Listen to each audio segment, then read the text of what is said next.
Welcome to HitPoint. It's the show where we talk about video games, movies, TV shows, and anything else worth talking about. I'm your host, Andrew Jeffries, and I'm joined once again by co-host Jeremy Robbins. Jeremy, how are you doing today? I'm doing fairly well. Been a nice holiday weekend. Excellent. You've been on a bit of a tear this week with Madden updates. Have you heard anything? Any new response from EA? Any other words from them regarding the situation? No, this weekend they were very focused in. They had a closed beta going on for Madden, so Okay. that's basically been a lot of people's focus right now. Oh, sure. Yeah, no, that makes sense. Well, hopefully we'll hear some positive news on that. But that's enough about Madden talk. If you want to see lots of Madden talk, Jeremy's been doing a couple videos this week, so be sure to check those out. You can hit the little button in the corner. I think it just popped up there. Oh, yeah, it's there now. Good luck placing that one, Jeremy. Today, we're going to be talking about next-gen console features. We're going to look at some common features, then we're going to go into more specifics on each system, see what they're going to be offering. We're going to give you our take and our response on some different aspects of those consoles. So we're pretty excited to get into that. As always, we are supported on Patreon, so if you like what you see, be sure to support us there. Otherwise, feel free to subscribe and like the channel and share with your friends. That really helps us out a lot. But enough of that. Let's get into today's discussion, and that is the next-gen gaming platforms, Xbox Series X and PlayStation 5.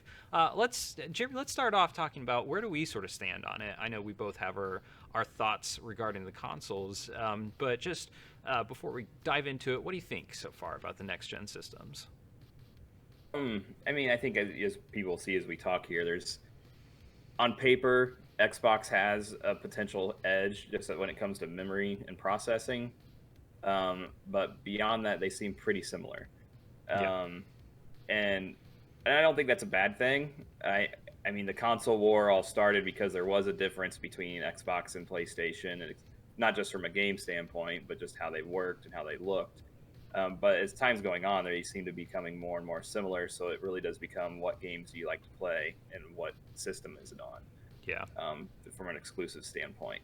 But yeah, I mean, I have a PS4. I'm planning on staying within that realm, especially now since I have a decent PC, so I can get some of the potential Xbox games that are exclusive at some point on there. So, not really concerned with ever getting a Xbox, a Series X anytime soon. But we'll see what happens. Yeah, it should be pretty interesting to see where we go from here. At the time of this recording, Microsoft has not shown off to any great sort of detail the types of games that will be coming to Series X or any of the exclusives, other than I think Halo Infinite might be the only one that they've really kind of shown even just a little bit of. Supposedly that's supposed to be happening later this month. But we'll see. We haven't heard from them on that yet. I think they might be a little bit overdue for that. But yeah, I want to hear some more news on the Series X because, like you said, on paper, they're very similar. I don't think there's ever been a console generation where both consoles have been so similar in terms of specs. It's pretty incredible just that these seem less like consoles and more just sort of high-end gaming PCs to a certain extent.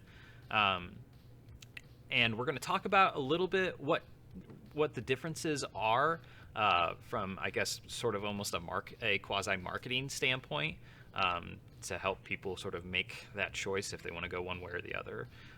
But we'll get to that in a bit. Like you said, we're both PlayStation people. Most of my console games are on PlayStation, even though I do have an Xbox One. I'll probably be going PlayStation 5 unless Microsoft really shows something that just wows me. But right now, I'm planning on sticking with PlayStation. That's not to say that I really love one or the other. They're both excellent machines. You can't really go wrong. So we're not going into this trying to like bash one over the other, even though we both definitely have our taste currently in the PlayStation camp. We're just here to kind of go over what each system is about. So let's talk about the things that are similar between the two systems. And there's a number of things that both consoles are bringing to the table that are worth talking about. And I think the first one is memory storage, and they're both using what's called an SSD, whereas they used to use old consoles, the current gen and before, they used hard drives and memory cards. Now, hard drives, the difference between an SSD and a hard drive, practically speaking, is an SSD is way faster. It's able to process data a lot faster and in greater numbers. So, practically speaking, we're going to see a lot faster load times, or even possibly no load times at all, depending on the type of game. I know Sony was planning on basically having everything loaded up within the first like 4 to 6 seconds of booting up a game, and then having almost no load screens through the rest of your playtime, which is a really cool feature. SSDs do come at a pretty great cost, particularly with each direction that both Microsoft and Sony are going. Because the way that Microsoft is doing it, they have a 1 terabyte SSD that is built into the system. And then they also have an expansion for memory card slots. And what we do know is confirmed is at least a 1 terabyte memory card, but it is a proprietary solution, so you are pretty well locked into that. Whereas, so how's Sony handling their SSDs, Jeremy? Well, they're starting in with the one that they just have that's locked in. That's theirs. That's an 825 gig SSD, but you can expand it, but it has to be Sony certified. And as of right now, it looks like all the ones that are on that list are on the high-end side, and that actually aren't very much out in the market yet. So we're looking at some pricey SSDs for the Sony side. Yeah, storage is going to be really expensive if you're wanting to keep those SSD features. I think both systems do support external hard drives, like we do the current systems support. You just won't be able to play any of your current games directly from them. They'll be too slow to really do that. So I think both manufacturers have been kind of vocal about saying, hey, if you do that, just use that as storage, and then once you're done with the game, store it on your hard drive and install whatever game you want from that hard drive onto your SSD so you can play it like normal. I'm not a big fan of that, I have to say. Like, I know SSDs are expensive, but 825 gigabytes for the PlayStation 5 and 1 terabyte for the Xbox Series X is really small. Those are going to fill up really fast. I just installed Red Dead Redemption 2 on my PC this last week, and that game is over 100 gigabytes by itself on a Series X. That's a tenth of your size right there, one game. Now, granted, that is a very big game, so that's a bit of an outlier, but there are plenty of big games.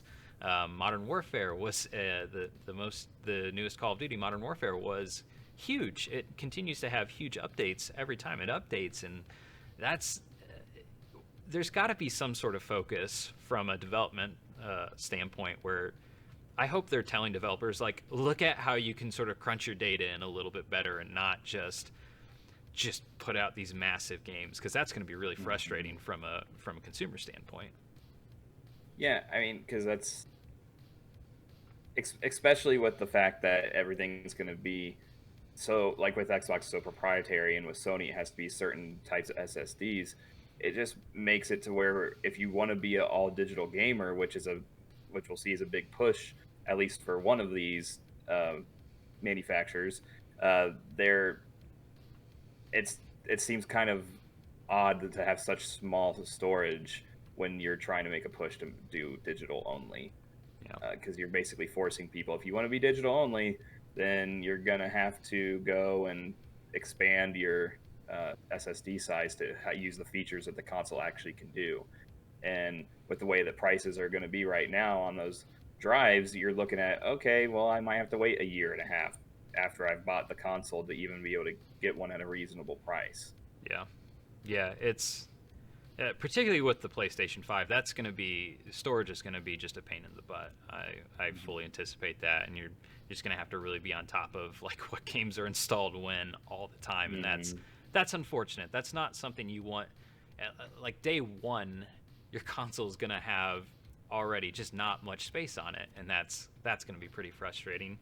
Well, yeah, because they haven't even said yet, out of that 825 gigs, how much of that will be taken up just because of what is already on the system. Yeah, I think I think the SSD, if I'm remembering correct, I could be completely wrong, and correct me in the comments if I am. But I think it is a 1 terabyte SSD that's already pre-formatted that you get the full 825. Okay. I think. Once again, could be wrong, but I think that's. Well, let's hope so. Yeah. So, and I believe that's the same case for the Series X as well. You did get the full terabyte. It's not. It's already pre-formatted to that size. All right, that's enough about the SSD. I will say I do like the benefits that an SSD provides. I just don't like the price that they kind of come at right now. Hopefully we'll see some better memory storage expansions available as time goes on. Second big feature that both consoles are touting is a feature called ray tracing. Ray tracing is a little difficult to explain. And basically all ray tracing is you basically just take a point anywhere and you shoot what's called a ray from it, which is basically just an arrow that's shooting out, and it hits things in the scene. And to visualize this, the best way to sort of visualize this is it's kind of how guns work in games from a coding perspective. When you're shooting a gun, what's happening is the game is shooting a ray out from wherever your gun is, and it's looking to see if it hits something like a player or wall in front of you, and if it hits, it generally registers as a hit, and all this other stuff happens. And with ray tracing, that's happening at a scale of just thousands, millions of rays all being shot out all at the same time from any given point. And it's using that to calculate light and reflections for your graphics.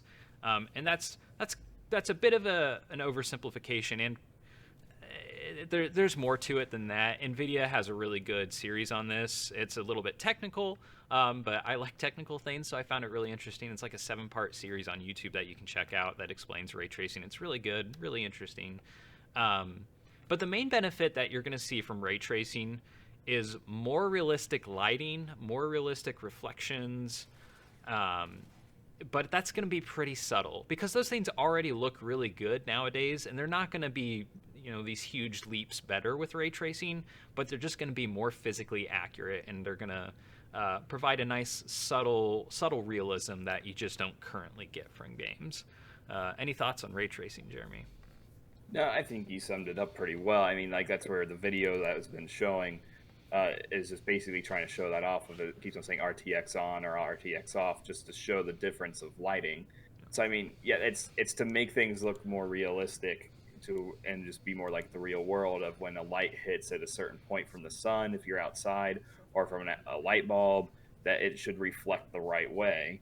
And so it's cool from that aspect. But yeah, it's not going to be some leaps and bounds graphic improvement from what we already have. It's more of a functionality standpoint. So I hope no one's going in when they hear the ray tracing being touted by both Xbox and PlayStation that they're thinking, oh man, it's going to make the game look like 100 times better than it already does on current gen. It's like, no, it's just to make lights look more realistic and to have them react realistically. Yeah. To give you an idea of like things that are currently ray traced, Hollywood studios, whenever they're doing their CGI, their VFX, all that stuff is ray traced.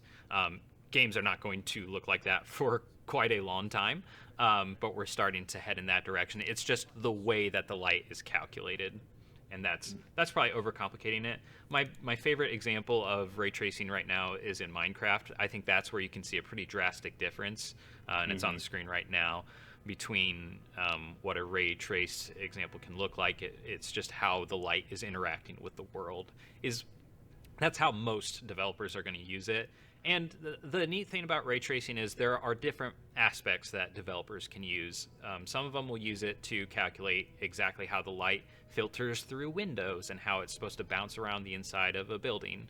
The way that was done before is you basically had to do what's called baking, and it just the engine sort of figured out kind of what it thinks it should look like, and then it set it up, and it was good enough. That's how 99% of games work, is with baking.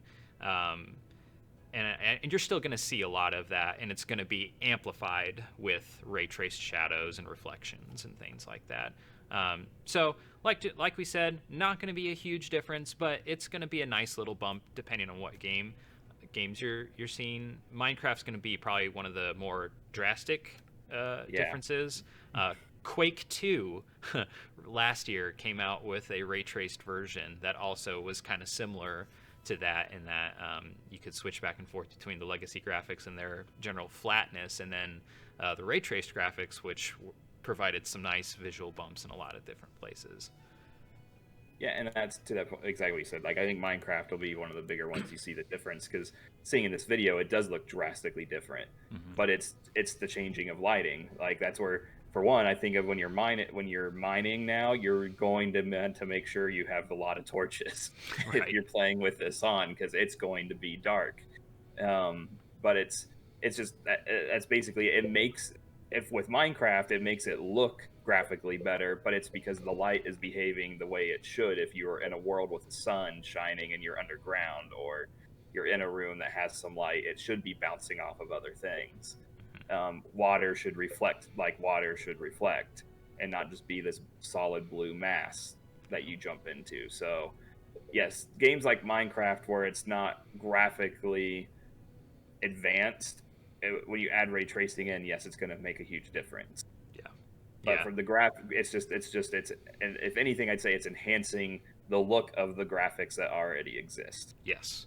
Yeah. I think it's going to enable more so indie developers. I mean, AAA developers too could do it, but I think you'll see it more with indies with art styles. I think they're going to be a lot more interesting with what you can do in terms of ray tracing and the usage of light. And I think that's going to be a pretty cool aspect to see. But that's enough about ray tracing. We've talked quite a bit about that. Let's move on to the next aspect that we want to talk about, and that's backwards compatibility. And both consoles are going to have some form of backwards compatibility. I do really like Xbox Series X's backwards compatibility. It's going to be compatible with every generation of Xbox. So you'll be able to play original Xbox games, 360, Xbox One games. It'll be able to handle them all, which is really neat. And they're also going to be doing some enhancements. And I think that's usually just going to be kind of resolution bumps. The way that games internally render the resolution is going to be a little bit nicer and a little bit smoother, not so blurry. Some games might have like a frame rate bump, but I doubt we'll see that, because a lot of games, they have a lot of systems tied to how the frame rate used to be, which was capped at 30 frames a second. Some games will probably be able to bump to 60 frames, but I don't think that's going to be a very widely adopted feature, unless a lot of the developers go back and fix a lot of those systems. Which, if you followed any of the Master Chief Collection development, that's not an easy thing to do, because they had to untie a lot of systems in the older games to fix that for PC. PlayStation is going to be a bit more interesting. Jeremy, why don't you cover how PlayStation 5 is handling backwards compatibility? Yeah, right now they've only confirmed that PS4 games, and maybe not even all PS4 games right off the bat. They're saying at least around 100 games will be ready day one. It sounds like, without them actually confirming, they're planning on getting to a point where all PS4 games will be able to. They may miss some if it's a really, like, if it's a very small game that wasn't really played by anyone, those might not be. But beyond that, they haven't said anything else, and I don't expect them to say anything else. Yeah. The PS4 was not backwards compatible. They have the PS Now service that they used for that. So for them to just automatically make everything backwards compatible would be eating into a service that they've already created, where you get to use that on some of their bigger games from old systems. Yeah. So if anything, I would hope, still don't know if it's something they would do, but if anything, maybe you'll see a revamping of PS Now to make it more appetizing to actually partake in. But I'd say they're really only going to probably stay with PS4 games being backwards compatible. Yeah, I would agree with that assessment. And I think the reason for that is largely technical. The PlayStation 4 and PlayStation 5, the way that their hardware architecture is set up, is very kind of PC-like in nature, and they're very similar to each other. So going from PlayStation 5 to PlayStation 4 is going to be a lot easier from a technical perspective. PlayStation 3 and before, they had custom architectures built, and it was very console specific. So trying to emulate each individual console is a significant challenge, and that can't be dismissed. As much as you and I would really love to be able to play every generation of PlayStation game on our PlayStation 5s, it is a difficult task to do from a hardware perspective. I'm hoping that with Series X's focus on backwards compatibility, that will kind of push Sony a little bit into the same functionality, whether that is with a revamp of PlayStation Now, or if they do allow more backwards compatibility directly natively on the PlayStation 5. I don't know. I'll take whatever they can give us. But yeah, the lack of backwards compatibility is a little bit frustrating, because it is getting harder to play those games. I'm very lucky in that I still have a working PlayStation 2, and there's some games on there that I still like to go back and play every great once in a while. But what happens when that PlayStation 2 breaks? Well, then I guess I just move to an emulator on my PC. But it's just nice not to have to figure out your own solution for something, and it'd be nice if Sony provided that solution for you. Yep. Yeah. All right. And the last feature that is really common to both consoles is both consoles will support 4K gaming. I think they're both pretty well aiming for that with their graphics setups, and will also have up to 8K output. In 4K and 8K, those are just resolution numbers. It's 4K is twice the size of 1080. 8K would be twice the size of 4K. Pretty simple. Don't be fooled by 4K. It's not an amazing step up or anything. I have a 4K TV. I really don't notice a huge jump from 1080 to 4K. Jeremy, I think you have a 4K TV as well. Yeah. The only times I see a difference is if something has HDR functionality, which stands for high dynamic range. That's the thing that really makes any difference that I've noticed, and it's more just a difference of coloring, making colors look more natural to what they're supposed to be. Yeah. I remember the first time I looked at a 4K TV, it was back when everyone was first really trying to make stuff be on that HDR type capability. I was watching Lemony Snicket's on Netflix, and I switched on as house sitting for my sister, and I switched on the HDR capability on their Samsung TV, and that's when I noticed the difference, because it had to do with the sky color. It was supposed to be a cloudy day, and when you turned that on, it looked like a cloudy day. And so that's cool, but yeah, from a actual difference from 1080p, it's not like, oh, everything looks clearer. It's just things look more natural. Yeah.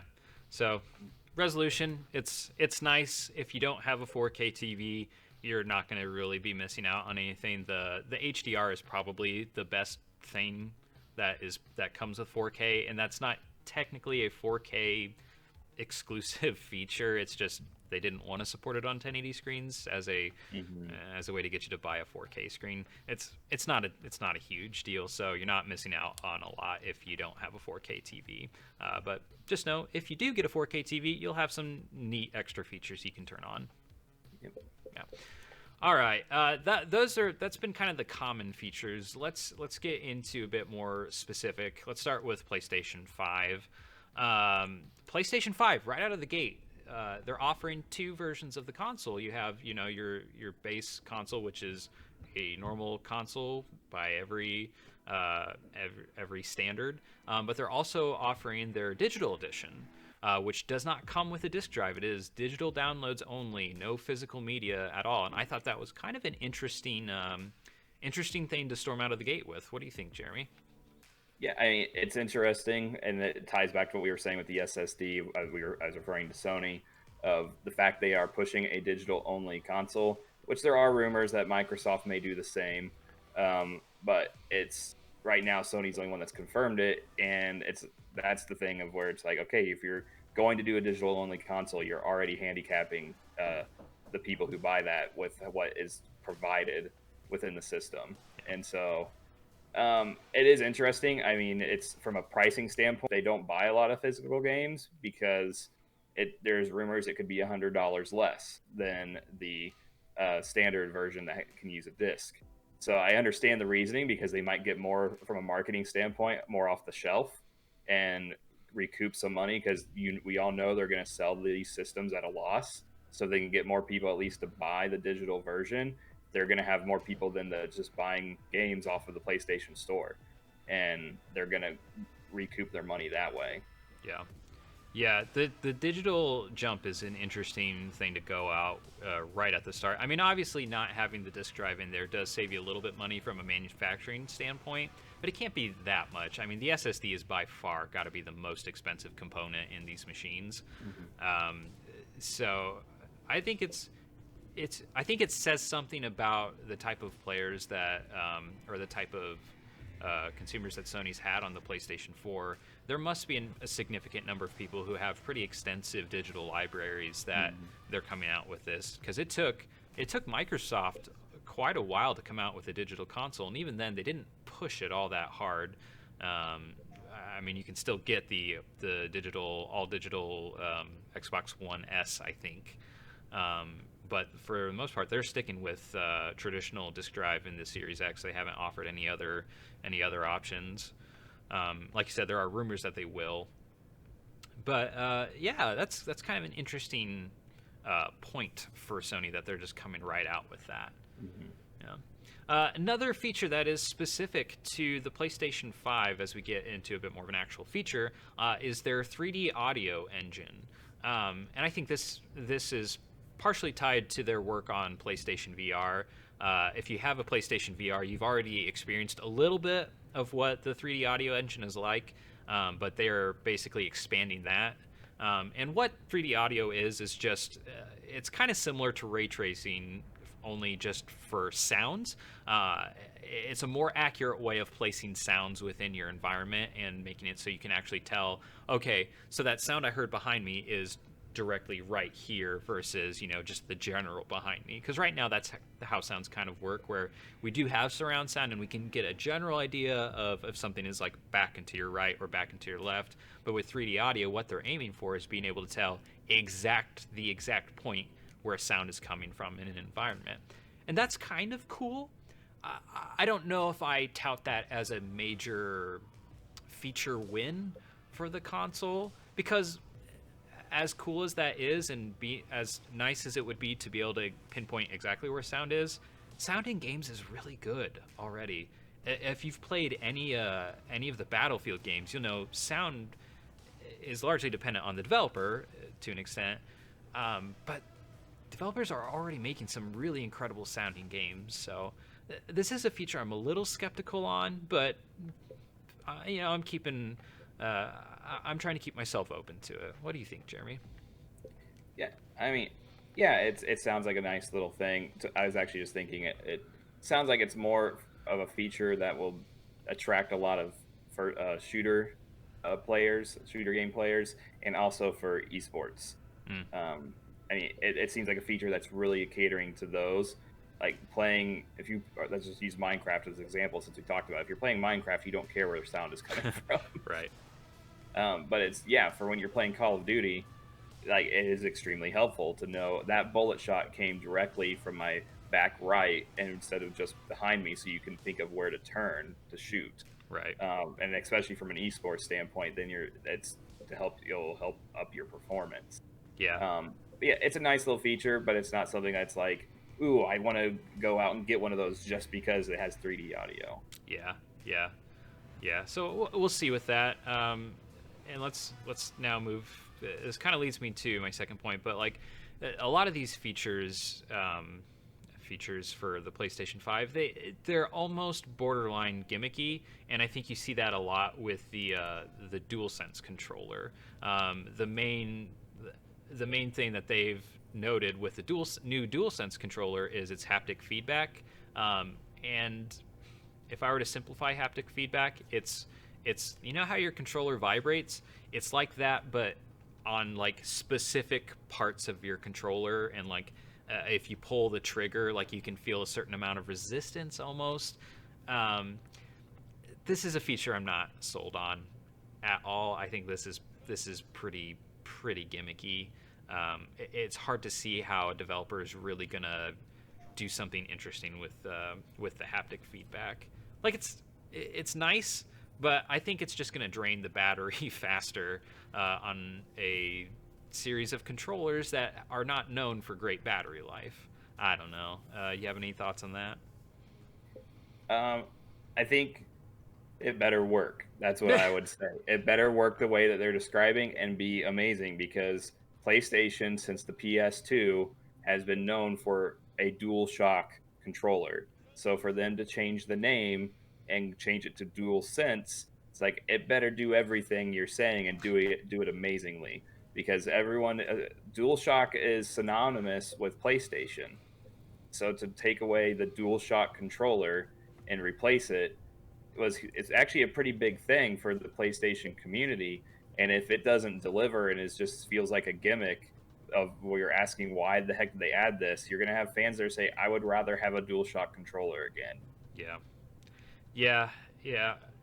I will say I really do like the overall layout of the controller and the form factor.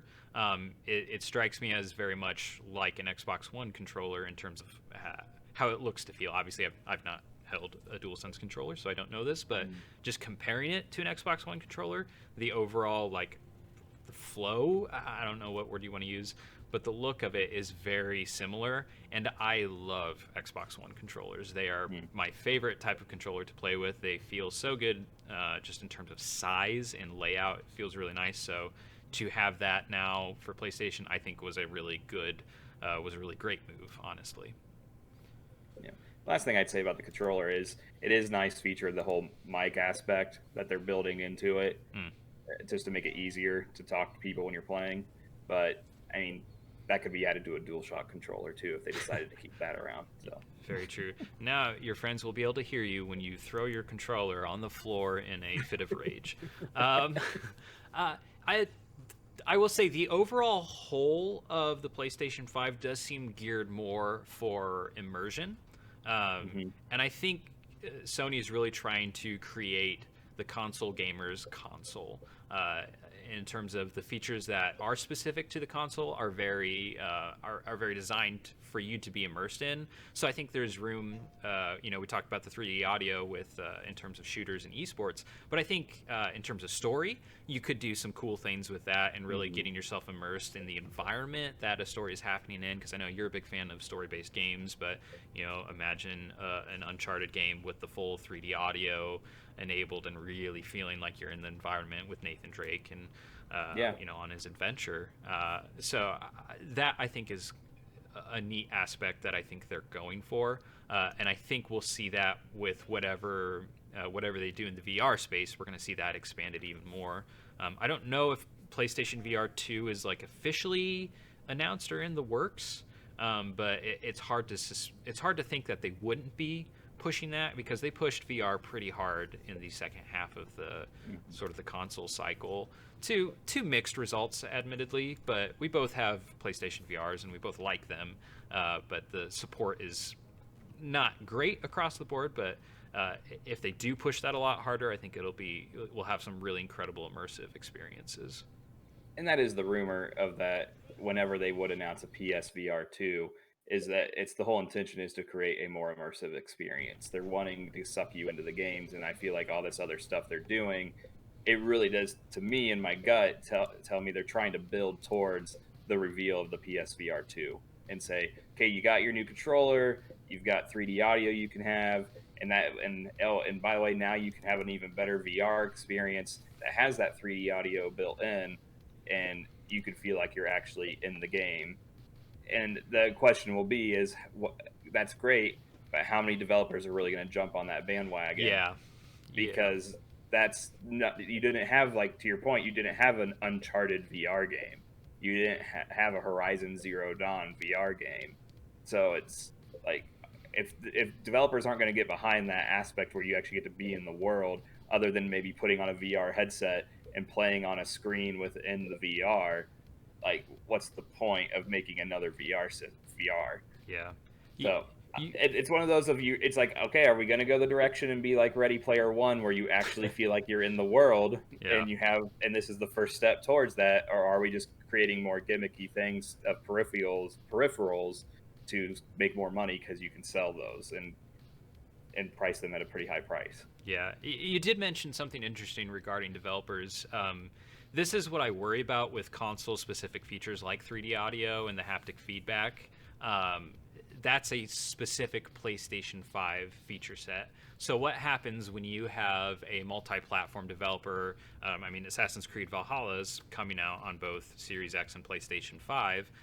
How are they going to utilize those features in a way that doesn't hamper the other versions of the game, the PC and the Xbox versions of the game, because you can't have something that works so well and so intrinsically in the gameplay of on PlayStation 5, because if you don't have that available on Series X, well, you can't do that. So you have to gut it a little bit so it's not so important to the gameplay.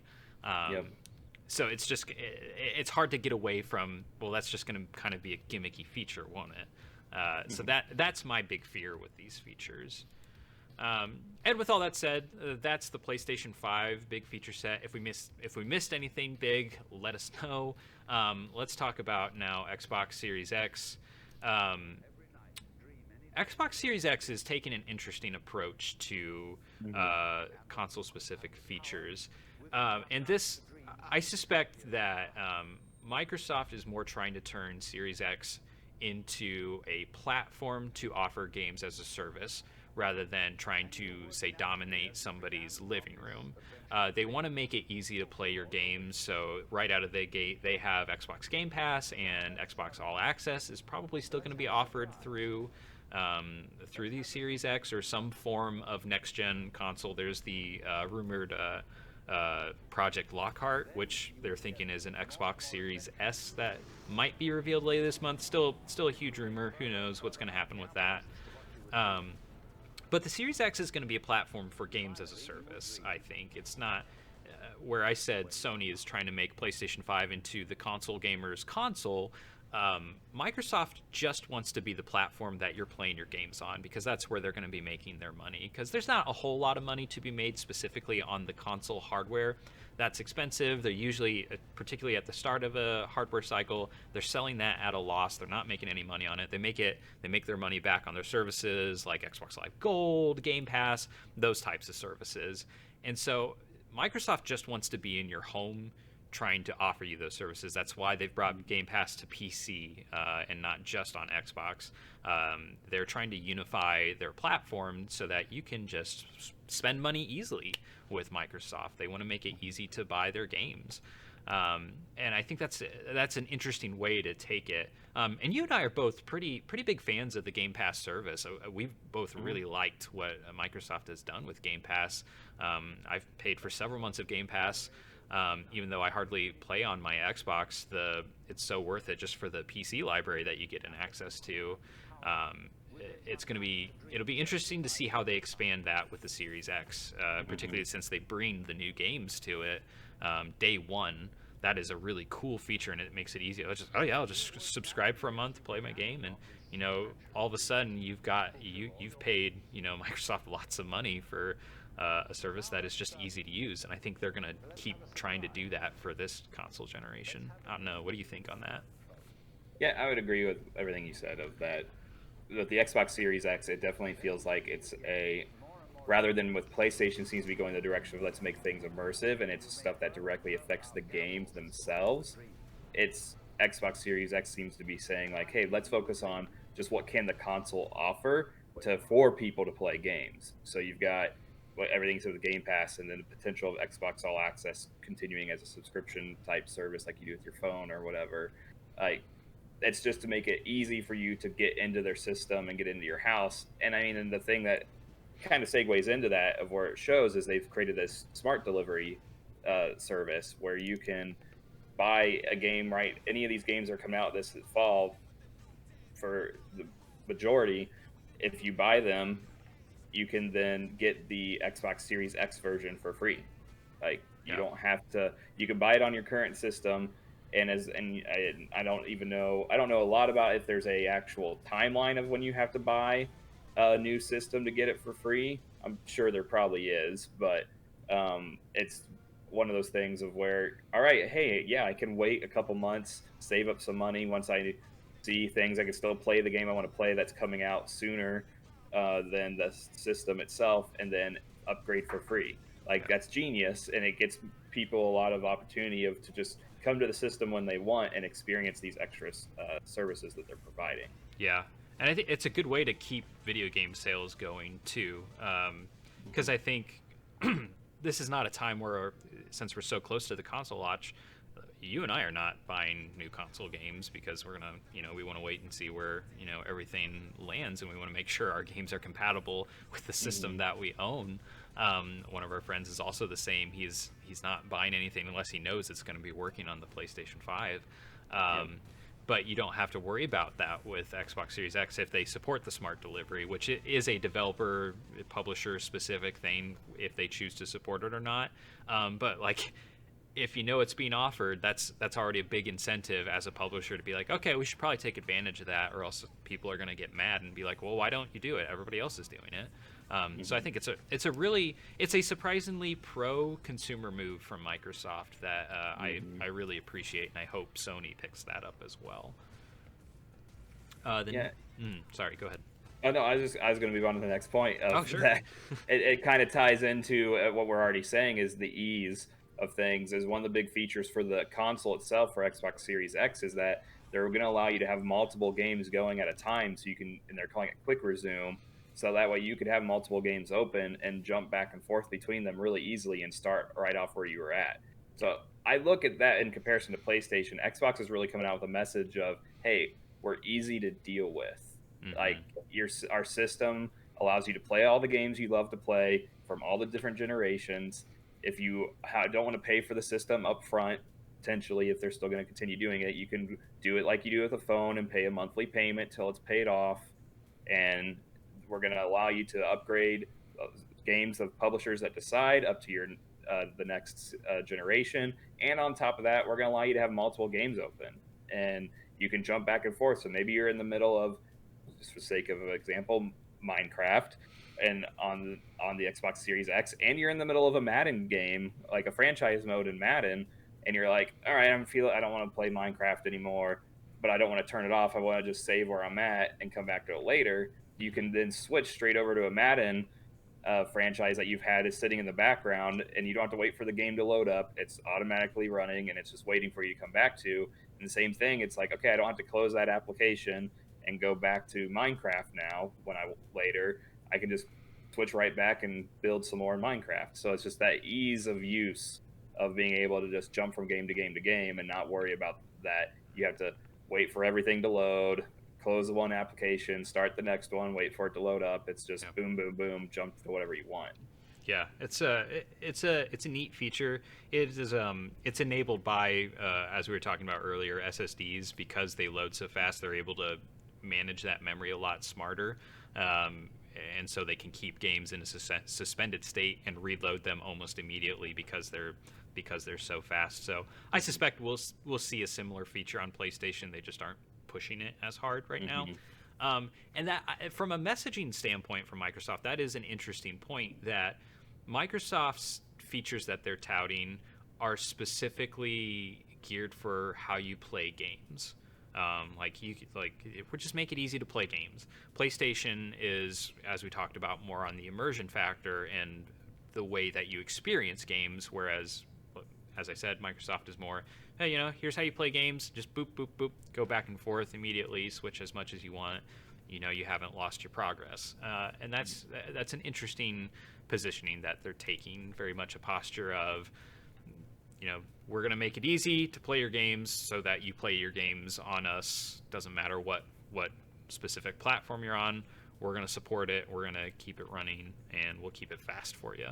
And it's neat. It's an interesting aspect. We'll see how much people warm up to that. I don't think they're going to get a whole lot of PlayStation converts using that messaging, but I don't know. We'll see how it goes. Hmm. The last feature that I think we've heard about these things, little bits here and there. It's called xCloud and Xbox console streaming. They're two different programs where xCloud lets you play console games on your phone, and Xbox console streaming lets you stream games rather than have to download them directly to your console and wait for all that to install. You can just play it directly from their servers. Um, those programs are both still in beta right now, but I suspect we'll see them launch right after the Series X launches, and it'll be more available easily for Xbox Series X players to add on to their console purchase. So we don't know a whole lot about them right now, but I suspect that's what we're going to see happen. All right. That's been kind of our overview of the next gen systems. What do you think? You excited about one console or the other? Have any reservations? Let us know in the comments below. Jeremy, you have any last thoughts for us about this topic? Yeah, I mean it's another year where it's a good time to be a gamer. Mm, Like you're going to have the opportunity to, whether you play Xbox, PlayStation, or both. Like you're going to be getting systems that are, while they may look similar, especially at the beginning, to our current gen, you're going to have systems that run better, and that's what a lot of gamers have been wanting is systems that can deliver almost to the capability of a PC, to where it runs just as smooth and fast, and and that's what I think we're going to see is like at the beginning of this shift is you're going to not see a huge graphic advancement in comparison to current gen, but you're going to have games that load faster, play better, are smoother, and stay closer to the 60 frames per second that a lot of PC gaming does. So I'm excited about it. Curious to see what will actually happen and what gets touted as pricing starts coming out probably in the next couple months, and what other features maybe that people are still keeping in their back pocket to reveal as release gets closer. So yeah, yeah, definitely exciting time right now. for sure. All right. Let's let's close this show out. You have any? Let's first of all let's talk some teasers because you and I are both working on some non-video game content for the channel. Do you Hmm. want to talk about what you're working on? One thing I'm working on, I've been putting together my thoughts. I watched Hamilton over the weekend on Disney Plus, and I'm gonna be putting up a review about that here probably sometime this week. Um, just got some other ideas of some things I'm thinking about doing. I got my PC built over the weekend as well and Yeah. set up, so I've got to get some extra things set up to see what else I might do for the channel. But yeah, some non-video game related things to come, I'd say. Yeah, yeah. I'm looking forward to hearing your thoughts on Hamilton. I know we talked a little bit about it in the last couple days, but I'm excited to see sort of your finalized thoughts on it. I'm also working on some non-video game stuff, some multiple movie reviews. I'm currently in a Western mood right now, so I've been watching a lot of Westerns. I have this whole it's one of those movie collections from Walmart that costs like $5, and it's 20 movies on like 4 DVDs. And I'm going to watch them all, and I'm going to review them all in 1 or 2 sentences. I've already watched 4 now. I have not seen any that I've particularly enjoyed, and I'm someone who really enjoys cowboy movies, so it's been a little bit rough going, but I'm excited to share my thoughts on those. Probably see that out hopefully by the end of the month. That's what I'm aiming for at this point. It's hard to get through some of these movies, but that's what I'm working on. All right, as always, we are supported. Follow us on our social media channels. We're on Facebook.com/The HitPoint Show. You can support us directly on Patreon, Patreon.com/HitPoint. We'd love to hear what you thought about this episode, what your ideas might be for future episodes for us to talk about. We certainly have our ideas, but we want to hear yours. Yeah, any closing thoughts, Jeremy? Yeah, we are also on Twitter if you want to follow us Oh on yeah, Twitter, twitter.com/hitpointshow. So you can follow us on there. Um, yeah, not quite sure what we're going to do with it fully yet, but we've been posting our videos there and as well. And but yeah, we'll we might send out some little blurbs of news as they come out throughout the week of just stay tuned type stuff. So yeah, follow us on Twitter, like and subscribe if you like what we're doing, and we really appreciate that. But yeah, thanks for watching. Yeah, thank you so much for watching. That's all we have for this episode of HitPoint. I've been Andrew Jeffries.